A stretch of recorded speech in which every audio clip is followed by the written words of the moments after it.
కాంగ్రెస్ గవర్నమెంట్‌లో ఉన్న ఇప్పుడు ఎమ్మెల్యేలు, మంత్రుల పనితీరు గూడా ఎలా ఉందంటే, కొన్ని సందర్భాల్లో గుళ్ళని డెవలప్ చేసుకున్నాం అంటున్నారు. తర్వాత ఇంకోటి మెడికల్ కాలేజ్, ఇంకా అన్ని రంగాలలో గూడా విద్యా వ్యవస్థ రంగాలలో గూడా అన్ని దాంట్లో గూడా ముందున్నామని జెప్పేసి మంత్రులు అంటున్నారు. అంటే రీసెంట్‌గా అటవీ శాఖ గాని, తర్వాత ఇంకా రూరల్ డెవలప్‌మెంట్, పంచాయతీ రాజ్ గాని, క్రీడల గాని వీటన్నిటిలో గూడా ముందంజన ఉంది అని జెప్పేసి గూడా అంటున్నారు.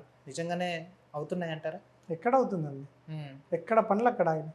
1000 రకాల హాస్పిటల్‌కి మన కేసీఆర్ గారు భూమి పూజ చేసి సగంలో ఇప్పుడు వర్క్ ఆగిపోయింది. చేస్తే ఉచిత విద్యుత్ కలుగుతుంది. అక్కడ వైద్యం జరుగుతుంది కదా హ్మ్. పేదవాడికి. ఆ పనిని కొనసాగించండి. నీ నీ బుల్డోజర్లు మొన్న హెచ్‌సివి ప్రాంతంలో చెట్లు నరకడం కాదు. నీ బుల్డోజర్లు 100 ఏదైతే బుల్డోజర్లు పెట్టినా ఆ వర్క్ అంతా ఇక్కడ చేయండి. అభివృద్ధి చేయండి. సంక్షేమం అభివృద్ధి అందించండి. అభివృద్ధి కోసమే హెచ్‌సియు భూమిని తీసుకున్నాము. అక్కడ అంటే కొంచెం మంచిగా డెవలప్ చేయాలనే ఉద్దేశ్యంతోనే తీసుకున్నామని జెప్పేసి కూడా అంటున్నారు. అండ్ మోర్ దెన్ లేదు ఇదంతా కేవలం ఖజానా ఖాళీ అయిపోయింది.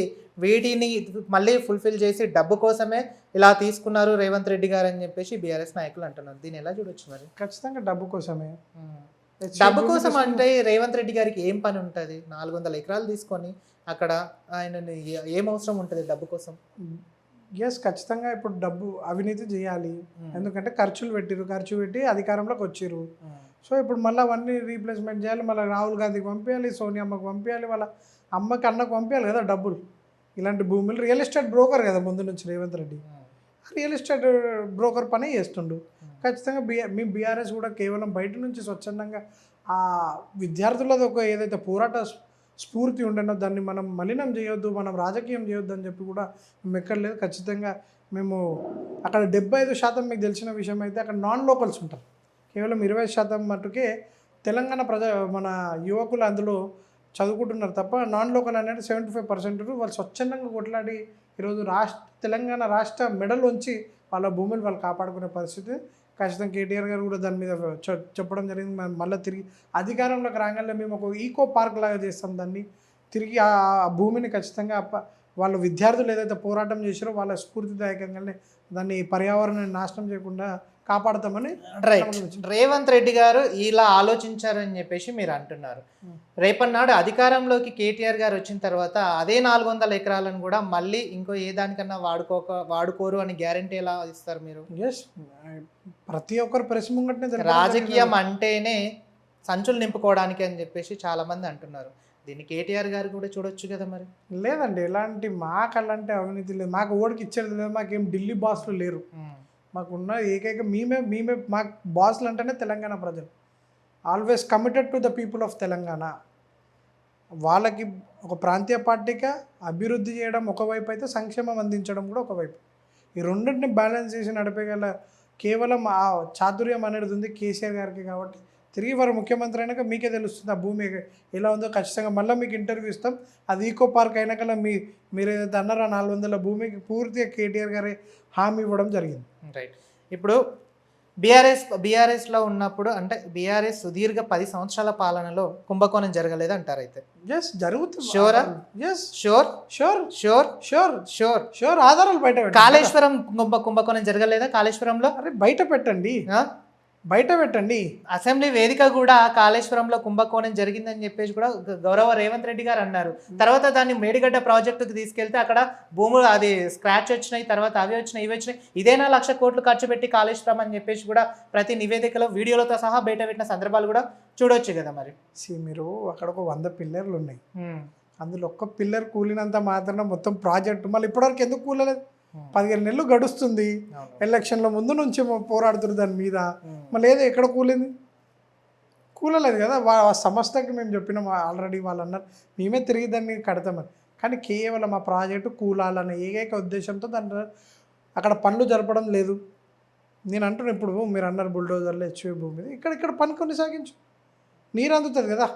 రైతులకి సాగునీరు, తాగునీరు అందుతుంది కదా. ఆ పిల్లర్ని పునరుద్ధరించడంలో నీ చొరవ చూపించు, నీ పనితనం చూపించు. తెలంగాణ ప్రజలకు నీరు ఇచ్చే విధంగా పని చేయి కదా. కుంభకోణం అంటే ఎక్కడైంది? హ్మ్. ఢిల్లీ నుంచి కూడా కొంతమంది వచ్చారు, ఎంక్వైరీ అన్నారు, చేసిరు. మళ్ళీ ఏది నివేదిక బయట పెట్టాలి కదా. సో ఇక్కడ గమనించాల్సింది ఏంటంటే ఇక్కడ కూడా కుంభకోణం జరగదు. కేవలం we are committed to the people of Telangana. మేము చెప్పాడు ఎప్పుడు కూడా తెలంగాణకి నీరు అందాలన్న మనం మీరు ఇంత గట్టిగా ప్రశ్నిస్తారు 1,00,00,000 కుంభకోణం జరిగింది తాగునీరు సాగునీరులో. మన 1,50,00,000 మూసిలేసారు. మీరు ఒక తెలంగాణ వాదిగా మీరు ఎందుకు ముఖ్యమంత్రిని ప్రశ్నిస్తలేరు?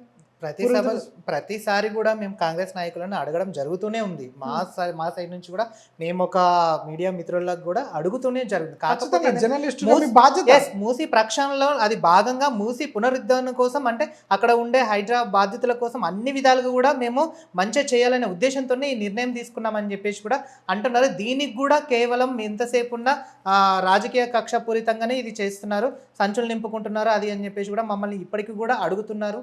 మమ్మల్ని ఇప్పటికి కూడా అనరాని మాటలు అంటున్నారని చెప్పేసి కూడా కాంగ్రెస్ నాయకులు అంటున్నారు. ఖచ్చితంగా మీరు సంచులు నింపుకోవడానికే చేస్తారు కదా.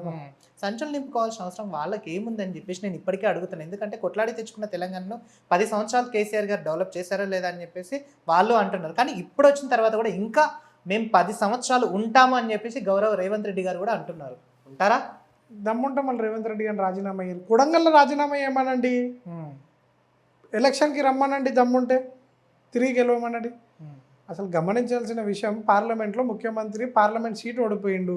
మల్కాజ్గిరి సొంత నియోజకవర్గంలో ఎమ్మెల్సీ డిస్టిక్లో వాళ్ళ ఎమ్మెల్సీ ఓడిపోవడం జరిగింది. ఇంకేం కావాలి ముఖ్యమంత్రికి? ఇప్పుడు వచ్చే ఎమ్మెల్సీ ఎలక్షన్లలో మొన్న 2 ఎమ్మెల్సీ ఎలక్షన్లు ఓడిపోయిండు. ఇప్పుడు రానున్న ఎలక్షన్లో కూడా అధికారంలో ఉన్న పార్టీ అధికార పార్టీ కాకుండా ఎంఐఎంకి పొత్తు కాసి ఎంఐఎంకి ఆ సీటును అప్పచెప్పారు. మళ్ళీ కాంగ్రెస్లో నమ్ముకున్న నాయకులు ఏం కావాలి నీ వెంట తిరిగిన వాళ్ళు? కాంగ్రెస్ నమ్ముకున్న నాయకులు అని అంటే ఇప్పుడు అద్దంకి దయాకర్ గారికి ఇవ్వలేదా? 10 సంవత్సరాలు తల్లి తెలంగాణను కేసీఆర్ గారి పార్టీలో లీలం చేసిన విజయశాంతికి ఏం చెప్పారు మీరు? బేషరతుగా ఆమెను రాజకీయం అదే పార్టీ నుంచి సస్పెండ్ చేయడమా మీ మీ నైజం? అంటే కొంతమంది తెలంగాణ పార్టీలు ఉండి తెలంగాణకి వెన్నుపోటు పొడిచేలా కొంతమంది. అంటే విజయశాంతి గారు వెన్నుపోటు పొడిచిండంటారా? ఖచ్చితంగా పొడిచి. ఎలా పొడిచిండంటారు? అప్పుడున్న సమయ స్ఫూర్తిలో అప్పుడు కొద్దిగా వారు కేసీఆర్ గారు రాజకీయ చాణక్యుడు అంటారు చాలామంది. వారికి తెలుసు ఎవరు ఎత్తు ఎవరు ఎక్కడ ఇస్తున్నారని చెప్పి తెలుసు. కాబట్టి ముందుగానే వారు చేసిన కొన్ని పనులకు వాళ్ళని సస్పెండ్ చేయడం జరిగింది తప్ప వారిపైన ఇంకా వేరే వ్యక్తిగతంగా కక్షలు ఎవరికి ఉంటాయండి. కేవలం రాజకీయంగా మన తెలంగాణకు దెబ్బపడదు. అల్టిమేట్గా మన ఎజెండా తెలంగాణ. ఎందుకంటే ఆ రోజు కేసీఆర్ గారు కూడా ఊహించలేరు, ఏం మన తెలంగాణ సాధిస్తే చాలు, తెలంగాణ ప్రజలు ఆశీర్వదిస్తే రాష్ట్రానికి ముఖ్యమంత్రి అవుతా అనుకుంటే తప్ప కేవలం తెలంగాణ సాధించాలి, ఇక్కడ ఉన్న ప్రజలందరూ కూడా సస్యశ్యామలంగా ఉండాలి, నా తెలంగాణ నీళ్లు నిధులు నియామకాలతో కలకలలాడాలని చెప్పి బంగారు తెలంగాణను తీర్చిదిద్దడంలో కీలక పాత్ర పోషించింది కేసీఆర్ గారు.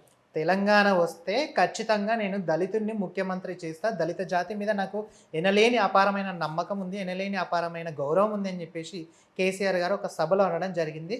రాష్ట్రం రాగానే ఖచ్చితంగా దళితుని ముఖ్యమంత్రి చేస్తా, 3 ఎకరాల భూమి ఇస్తా అని కూడా వాగ్దానం చేయడం జరిగింది. గడిచిన 10 సంవత్సరాల్లో దళిత ముఖ్యమంత్రి ఏమైపోయాడు? 3 ఎకరాల భూమి ఏమైపోయింది? మీరు అన్నట్టు దళిత ముఖ్యమంత్రి అంటే నెక్స్ట్ టర్మ్లో జరిగిన ఎలక్షన్లకు ప్రజలు మమ్మల్ని ఓడించాలి. దళితులు కూడా ప్రతి దానిలో ఈరోజు ఓట్ బ్యాంక్గా ఉన్నారు, కీలక పాత్రను ఉంది దళితులు కూడా. సో మళ్ళీ తిరిగి కేసీఆర్ గారికి డబుల్ మెజారిటీతో అధికారం ఇవ్వడం జరిగింది కదా. అంటే కేసీఆర్ గారిని ముఖ్యమంత్రిగా దళితులు కూడా ఒప్పుకున్నట్టే కదా. అంబేద్కర్ గారిని విగ్రహం పెట్టలేదా? 120 అడుగుల 10 లక్షల వాళ్ళకి లోన్లు ఇవ్వడం లేదా? కార్పొరేషన్ ఎంతమందికి ఇచ్చారు? కార్పొరేషన్ పదవులు ఎంతమందికి ఇచ్చారు దళితులకు? ఎర్రల శ్రీనివాస్ రెడ్డి గారు కానివ్వండి, బాల్కా సుమన్ గారు కానివ్వండి, వీళ్ళందరూ విప్పిచ్చారు కదా ప్రభుత్వ విప్పుగా. అలాగే తాటికొండ రాజయ్య గారు కానివ్వండి, వీళ్ళందరికీ ఉప ముఖ్యమంత్రి పదవులు ఇచ్చారు కదా. సాయి చంద్ గారికి కూడా చైర్మన్ పదవి ఇవ్వడం జరిగింది. దళిత బిడ్డలను కొప్పుల ఈశ్వర్ గారిని మంత్రి పదవిలో పెట్టుకోవడం జరిగింది. మాకు మా పార్టీకి ఎలాంటి భేదభావాలు ఏవి లేవండి. అటు బీసీ నాయకులను కానివ్వండి, ఇక్కడ ఎస్సీ నాయకులను కానివ్వండి, కడుపులో చూసుకున్న ఏకైక ముఖ్యమంత్రి కేసీఆర్ గారు. ఎందుకంటే ఆ ప్రజలు తిరిగి 2వ ముఖ్యమంత్రిగా ఆయన ఎన్నుకున్నారంటే అదే ప్రజలు.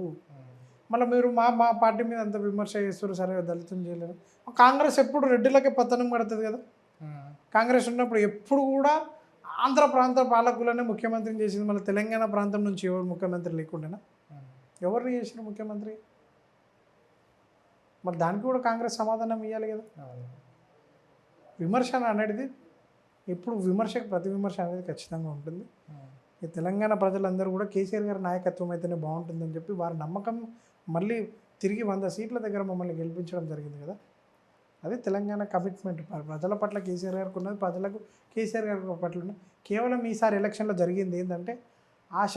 మనిషి ఎప్పుడు ఆశాజీవి అంటారు, ఆశ మీద బతుకుతాడు కాబట్టి సరే వీళ్ళు 2,000 ఇస్తారు కదా, వాళ్ళు 4,000 ఇస్తారు, వీళ్ళు 10,000 రైతు బంధు ఇస్తున్నారు, 15,000 ఇస్తా అంటున్నా, ఒకసారి అవకాశం ఇద్దాం అన్నట్టు తప్ప ప్రజలు కూడా 10 ఏళ్ళు మాకు అధికారం ఇచ్చారు, ప్రజలందరికీ కూడా బీఆర్ఎస్ పార్టీ ఎప్పుడు కూడా రుణపడి ఉంటుంది. ఖచ్చితంగా ఈ మార్పు అనేది కూడా మాకు కూడా మంచి జరిగింది. ఎందుకంటే తిరిగి ఇంకా 20 సంవత్సరాలు ఖచ్చితంగా బీఆర్ఎస్ పార్టీ ఇక్కడ ప్రభుత్వాన్ని ఏర్పాటు చేస్తుంది.